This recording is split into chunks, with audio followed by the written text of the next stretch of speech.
Dundas BI is the most flexible BI platform in the world, and that's just not me being hyperbolic. Not what I mean. The only limit to how much you can customize Dundas BI is your own imagination. Let me show you some great examples of applications built in Dundas BI rather than typical dashboards and reports. You're gonna love this. I'm Jeff, and this is Off the Charts with Jeff.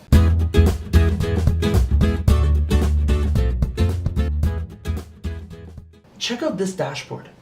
This is a video that one of our clients using Dundas BI created a few years ago, where he's able to turn on and off the lights using Dundas BI. It's not a traditional dashboard or report. Now the second thing is, we ran a couple of weeks ago a video called There's a Map for That, Game of Thrones edition. And as part of it, there was a contest.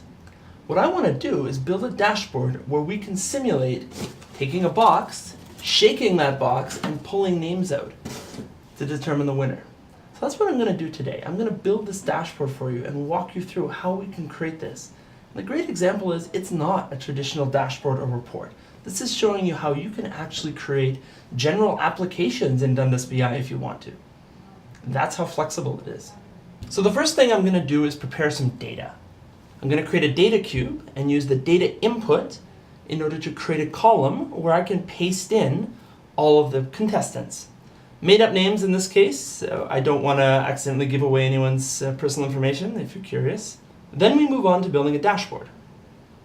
Now first step, let's take an image. So I'm just going to add an image control to the dashboard and fill the screen. And by double clicking, I'm going to paste in the URL of an image that has a semi-transparent center. This is going to be our box.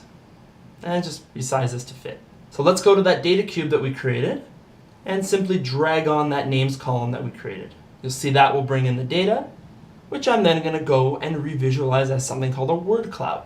This is a great way to make it look like the names are all scrambled up.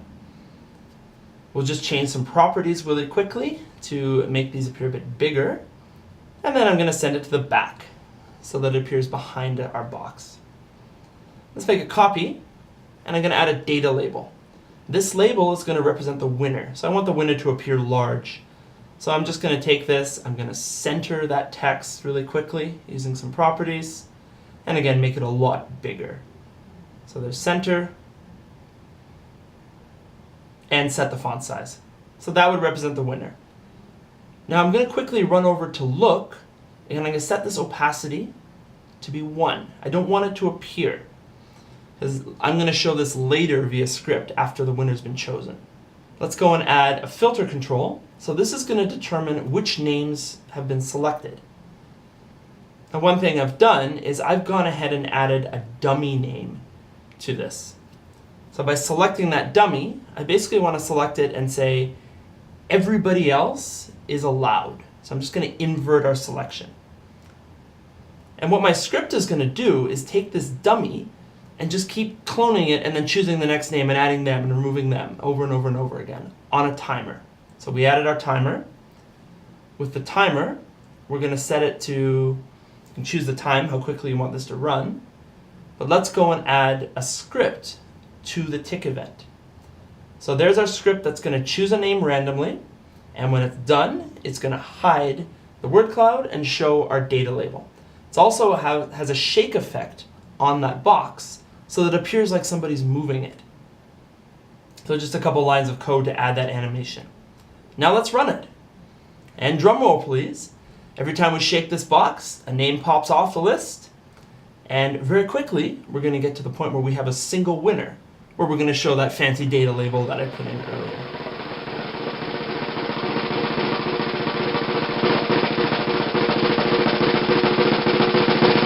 And there we go.